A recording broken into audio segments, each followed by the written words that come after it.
In this video, we are going to be ranking every Minecraft boss on this tier list from F to S. Let's get started. Number 1. The Elder Guardian.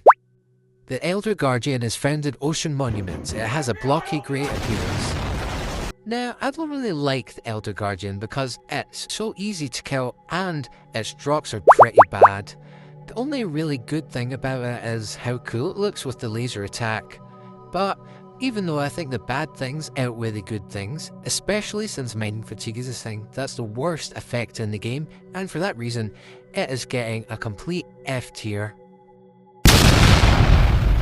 Moving on, next up is the Warden. Now, the Warden isn't as bad as the Elder Guardian, but it still definitely isn't my favourite. It's known to everyone for being the hardest mob to defeat in the game, with loads of health. It has one of the same problems as the Elder Guardian though, it doesn't really drop anything. And with good enough tools and lots of enchanted golden apples, it's not really much of a problem to kill.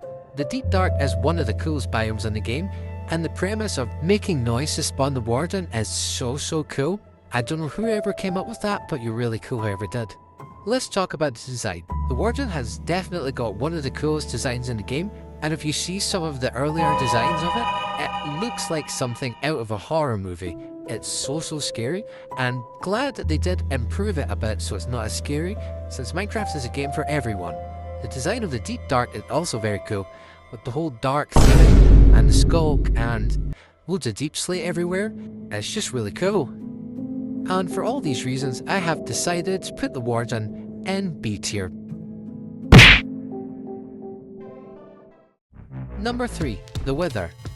The Wither is spawned by placing soul sand in a T-shape and placing 3 Wither skulls on top of the 3 top blocks. It sort of looks like 3 heads and a sort of like snail body. Do you know that character from SpongeBob that goes chocolate? Sort of looks like that, the body. So there's actually 2 different difficulties to this, and I will be saying both.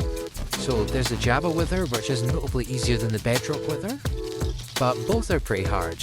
When killed, the Wither drops a Nether Star, which can be used to craft a beacon.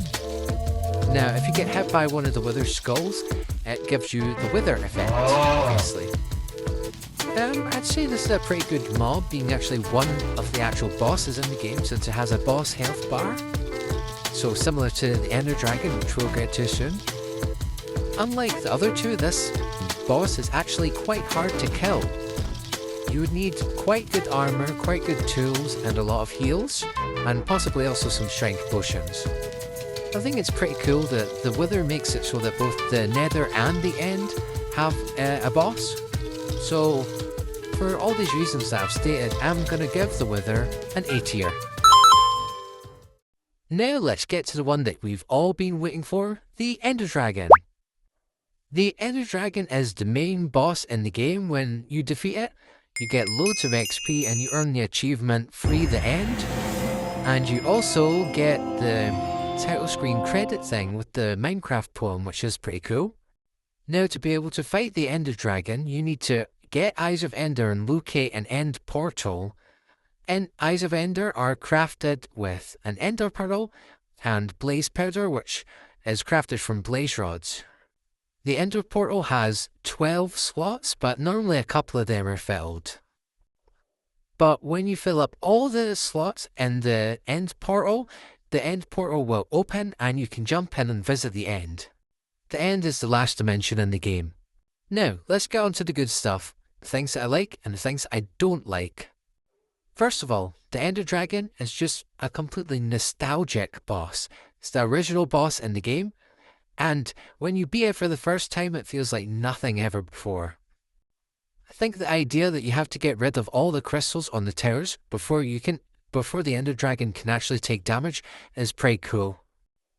I also do quite like the theming of the End, but let's get on to some of the bad stuff. So, first of all, the End hasn't really had an update since it first released. Also, Dragon's Breath is quite annoying. I also think the fact that the Ender Dragon doesn't actually drop the dragon head is pretty weird, and that you have to go all the way out into the Outer End Islands and find an end ship just to get the head. and the dragon egg should just be mineable with Silk Touch. It's also quite sad that the Ender Dragon is the last of its kind unless you respawn it, and that this is also the last thing that Notch worked on before he left the game.